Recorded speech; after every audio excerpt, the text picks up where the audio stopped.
Bonjour à vous tous, j'espère que vous allez bien. Dans une de mes précédentes vidéos, celle où je vous parlais de la manière dont je percevais et captais les choses dans les rencontres de clairvoyance, je vous ai dit que, selon moi, notre expérience parlait de nous en permanence.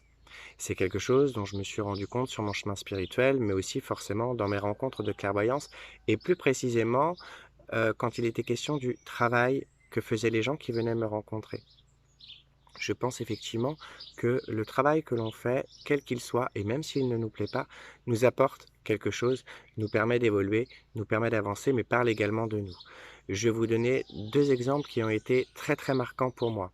Le premier exemple, il est relativement court, c'était cette femme qui était venue me voir parce qu'elle avait des problèmes d'image d'elle-même et elle avait également des problèmes d'anorexie et de boulimie. Cette femme-là était visagiste.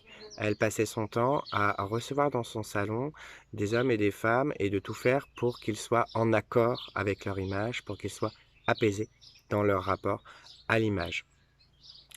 J'ai aussi un exemple d'une femme où pendant 1 heure, pendant toute la rencontre, je lui avais parlé de ses racines. Je lui disais que, elle était pas bien enracinée, donc au niveau de sa structure psychique. J'avais aussi perçu que au niveau de sa famille, de son arbre généalogique, c'était très compliqué. Elle était comme le vilain petit canard, donc il y avait tout un problème de racines. Elle avait également pris beaucoup de temps pour, trouver un endroit en France dans lequel elle se sentait vraiment bien, pour vraiment pouvoir s'enraciner dans un lieu de vie. À la fin de la rencontre, je commence à entendre, une suggestion. On me dit: «Demande-lui ce qu'elle fait comme travail». Donc je m'exécute et elle me dit: «Je suis gendarme».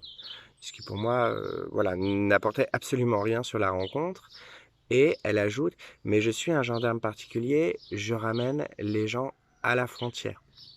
Au-delà de toute valeur de jugement moral, c'est pas du tout la question ici. Que faisait cette femme? En réalité, elle ramenait les gens à leurs propres racines et pendant 1 heure, je lui avais parlé de ses racines en permanence. Voilà. Peut-être que cette vidéo va vous apporter, notamment si vous ne vous sentez pas bien dans votre travail actuellement. L'idée est de réfléchir à: «Qu'est-ce que ça m'apporte? Qu'est-ce que ce travail dit de moi?» N'hésitez pas d'ailleurs à me le dire en commentaire, le lien que vous faites entre votre vie, vos problématiques et le travail que vous effectuez. D'autant qu'on dit souvent que ce sont les cordonniers qui sont les plus mal chaussés. Et je suis thérapeute. Voilà. Sur ce, prenez bien soin de vous. Mes prières vous accompagnent, que Dieu vous garde et à très bientôt. Au revoir.